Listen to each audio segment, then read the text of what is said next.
Hello, Scorpio. Thank you so much for being here. This is your collective tarot reading for the month of May. I'm Heather Dawn. Thank you so much for being here. On the bottom of the deck, we have the Fool. I love that. I'm going to shuffle a little bit more, though, before I talk about the Fool. This is the year of the Fool, as I have deemed it. This will be the year, and it started on that spring equinox of March 20th, so it just began. So this is the year to take risks, healthy risks, towards your passion, towards the things that you have always wanted to do, have had the calling to do, but perhaps have not listened until this moment. You are getting out of hermit mode. You are getting out of a self-imposed or externally life experience imposed tower moment, making a huge new choice for yourself. Scorpio, goodness, let me say this. We have 4 cards on the table. We have the Lovers, the Fool, and then we have the Hermit and the Tower, which both of those are reversed. And I keep my decks very organized to the point where I do not have decks I do not have cards within the deck upside down at any point. After every reading, I go through and I make sure everything is upright.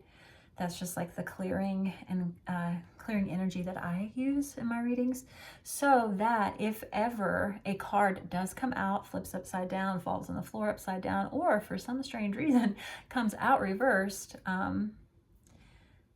there's a very big message there. And you do have the Hermit and the Tower reversed, so you are coming out of some kind of very dramatic moment of things, feeling like things have fallen apart. Something was taken from you, put you into a state of loneliness, isolation, but sacred isolation. So the fact that the Hermit is here with the Tower reversed, that is sacred isolation to process. I really think a history of unfortunate events, we shall say, unfortunate events. It's also the energy of perhaps you have been alone on this journey of life, without partnership for a very long time. There was a lot of, loss around that, putting you in that position. The Tower is an energy of, let's just say it in the context of a relationship. Perhaps you've been alone a long time because what happened is you were in a relationship, it was a really toxic relationship, or maybe it was a series of toxic relationships that you were constantly interacting with. But it's like in those relationships that, or it's just any life experience, in the energy of the Tower, you have many, many, many insights on seeing the red flags of a situation. So in the context of a relationship, it would be a relationship that was never built on a firm foundation. You saw it at the beginning. If I can look back on past relationships, and we'll check in with you on this too, if you've had relationships in the past where from the literal moment, the first date that you were with this person, you saw something. You saw something that was like, oh, I don't like that. But did you pay attention to it? Well, no, maybe you liked all the other things that this person brought to the table. Maybe you liked the chemistry that you had, the excitement you felt with this person. But anytime a Tower shows up, even if it's like a job, even if it's any life experience, there's always a moment at the very seeding start of it where you're just like, oh, I don't like that. That does not feel good to me. But you know what? I'm just gonna turn the other way, and I'm gonna put all my focus on the things that I do like, which is, a positive way of thinking, except that thing that you saw at the beginning is just gonna keep showing up. And then other things show up, and then it's like, so you get lots of opportunities to remove yourself from a situation. But we tend to put the rose-colored glasses on. We tend to want things to work. We want those toxic relationships to work because they are offering us some good things, right? It's not all bad. Everything has red flags, right? Well, yes, but the tower falling is a gift from the universe because you have not been heeding the call of walking away from something that is not built on firm foundation. And the universe is like, okay, darling, for your benefit, I am going to implement the falling of the tower. I'm going to do this for you. It's going to hurt. It's going to be very dramatic. Everyone's going to know about it. It's going to feel like the floor has been ripped out from under you, or a tornado has come in and destroyed your house. Like, it's going to feel like that. And I'm sorry. But this is a moment that is for your greater good, even if it doesn't feel like it when it crashes. And also with the tower, when it crashes, you're like, yeah, I knew that was going to happen. So it's like the tower is not really a surprise. It's devastating, but it's not something that you didn't feel in your gut wasn't going to happen, or you already knew it was going to happen, like at the very beginning.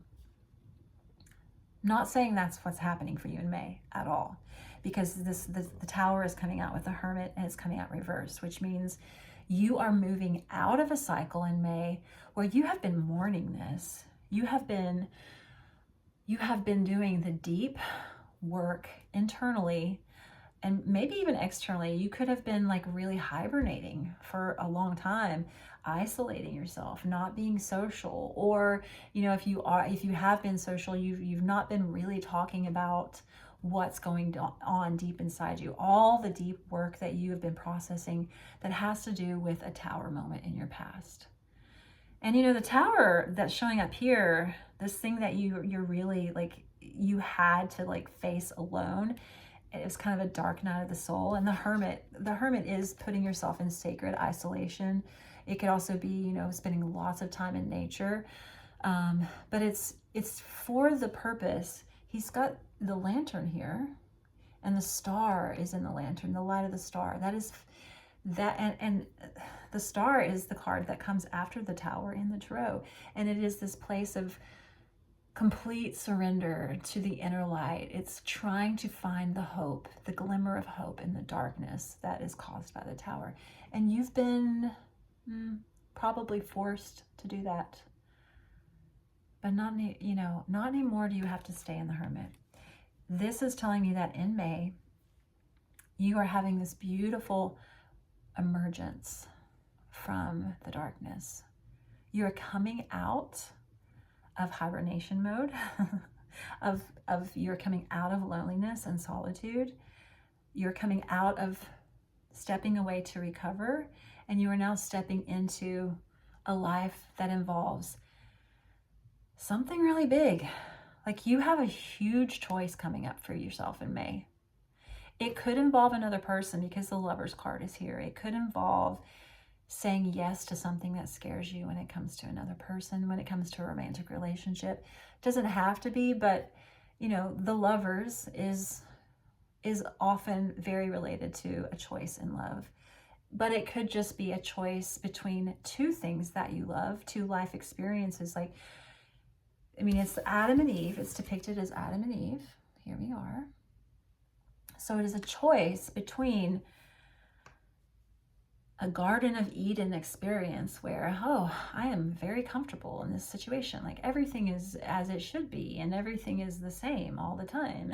There's no excitement. I am taken care of, but man, this is just like so monotonous. It's almost like, in the context of the Lovers with Adam and Eve, it's like they're in the Garden of Eden and everything's great. They get to eat fruit from the trees and talk to the animals and be naked in nature. That sounds really great. But if you do that every single day, over and over and over and over and it's just like, what else is there?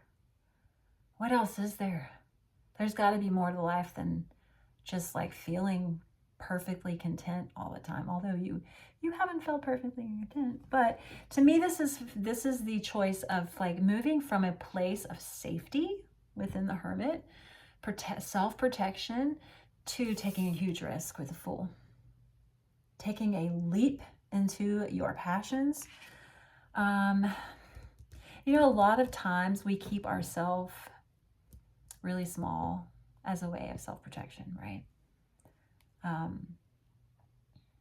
And sometimes we keep ourselves in tower moments for the safety and protection. Not in the tower moments. We keep ourselves in a situation that eventually leads to a tower moment because we have this perception like, oh, this is bringing me some kind of safety. Wrong. Sorry to be so blunt, but you have been shown that that is not correct.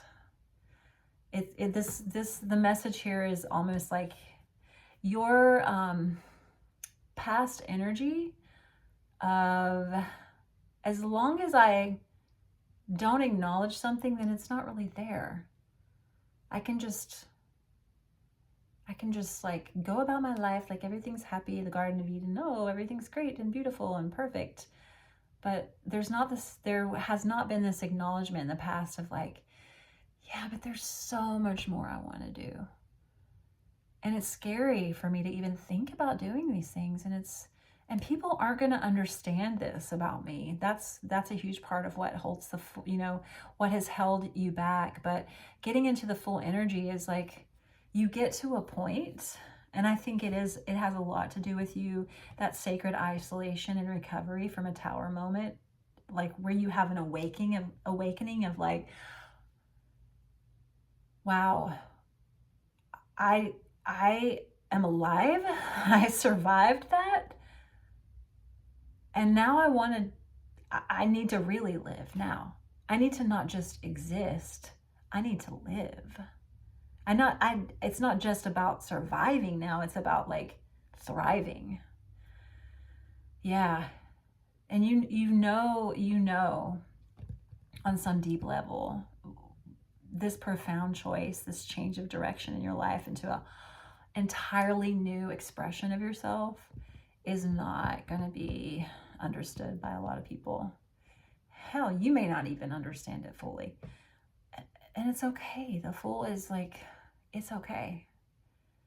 It's okay, because be the Fool. Take some passionate risks. Trust that it's all going to be okay.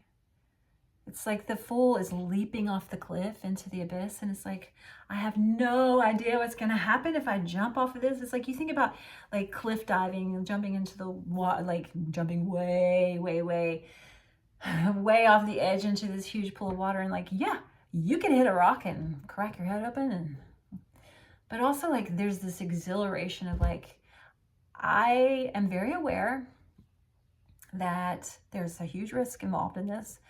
But it's the thrill. It's the thrill of feeling alive. I feel like the message for you, Scorpio, is like, you're not just existing. You're not just surviving anymore. You are living and you are thriving. So maybe that's your affirmation, is I am living and I am thriving. I choose the path that leads me to living and thriving. I'm not afraid. I am brave. The Fool is the bravest card in the deck.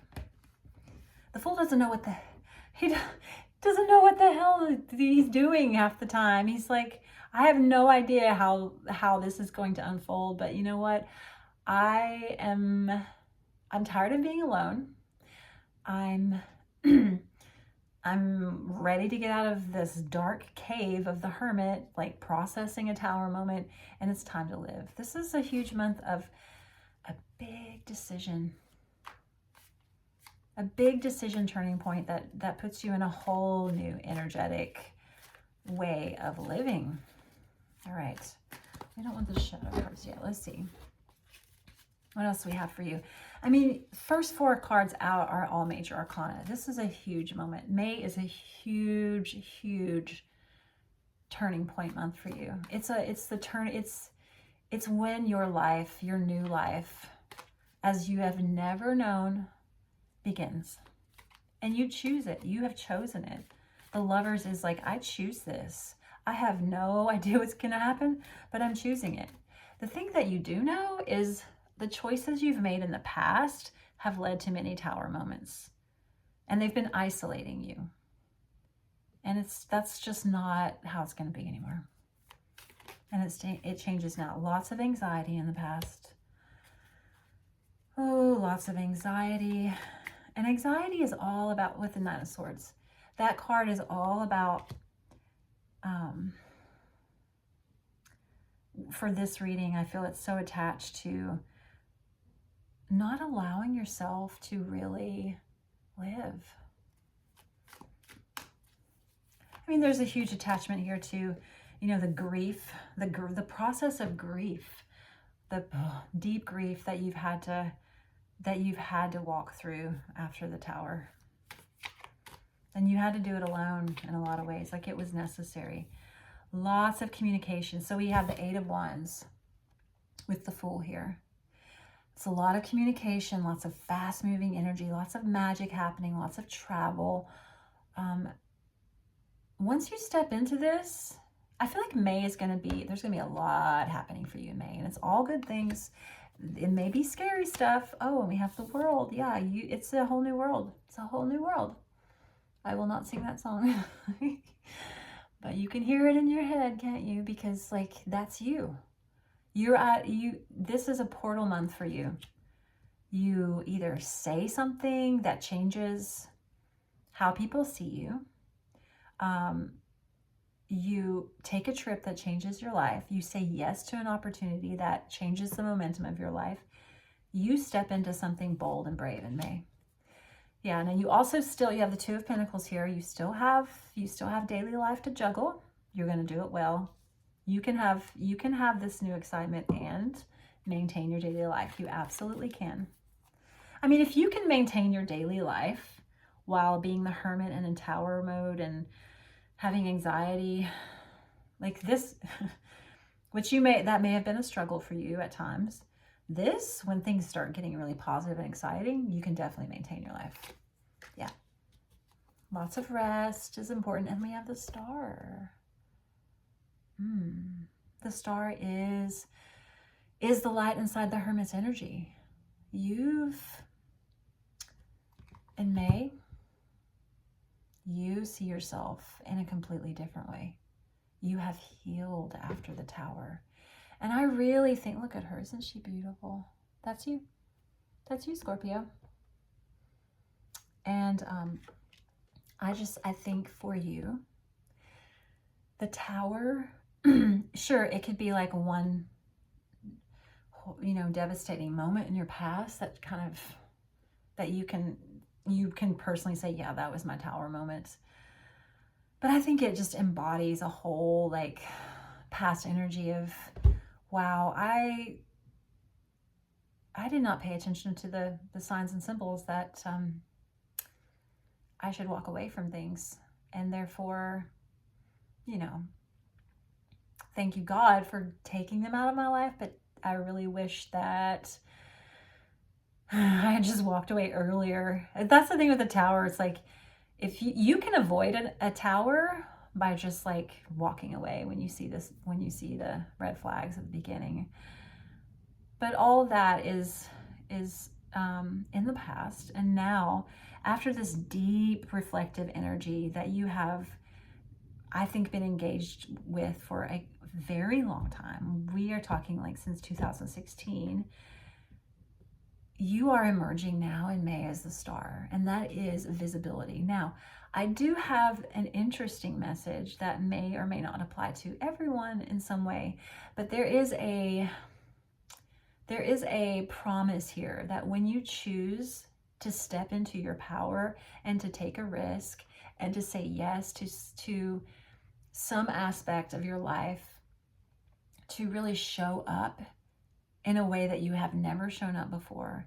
When you say yes and step into the full energy of like, wow, this feels really scary, this feels risky, and this is a little terrifying to me. When you do that, you have so much positive visibility happening that it might be a little bit of a shock to you of how like the feedback that you get. It's almost like you thought, and there will be some people who don't understand, but the majority of people are going to be like, wow, look what you have overcome. And I think for yourself, you're going to be like, wow, May is going to be, there's something about May for you that's like that, where you have this deep recognition, this visibility of yourself, of you in your healed place of standing strong. And it has come through a process of deep surrender. The star is all about whatever it took to get you to this place of self-trust, self-love, self-acceptance. It kind of makes it all worth it. Yeah, you're going to see it. You're going to see it in yourself. You're going to see how far you've come. After a period of processing a loss, processing grief, processing the tower, still maintaining your daily life, being exhausted sometimes. But we have the Four of Swords here. That is the card of surviving the war. You have survived the war. And the war is over. With the World card, it's over. You can come out of hiding. You can be seen. And you can shine. Beautiful. The choice is yours, always. Let's get a shadow card for you really quickly. The Hierophant. Devotion to self. Devotion to self. Self-love, self-acceptance, self-healing. All of those things embodied in the star. Devotion to self, to step out of hiding, to take a risk in being seen. First and foremost by yourself. Really seeing how far you've come, how radiant you are, how beautiful you are, how much you have to give. And it's inevitable. Everyone's going to see it too. How beautiful is that? It's been hard. It's been a deep process of recovery. And your faith and spirituality has greatly strengthened through this. And there's also, the Hierophant this is Taurus season with the Hierophant here in the Shadow Realms. So that's May, that's where we are. And, this is the card of marriage and devotion. So apply that as it may apply, but this is deep self-devotion, acknowledgement of how far you've come, and taking a risk for visibility, to come out of hiding, to express yourself. You could be a very you could be launching a creative project. May is a beautiful time to do that. It could have to do with writing, communication, music, performance. It could be any of those things, but more so, there's just a lot of active changes happening because you make the first choice. You step into your power as the Star and the Fool. That's a little scary, but it has huge implications of visibility in your healing. It's you being illuminated within how far you have come. All right. If you ever want a personal reading with me, I read in person in Nashville, but I also do virtual readings all around the world. So you can book with me through my website listed below. Have a beautiful May, Scorpio. I'm sending you all the love. Bye.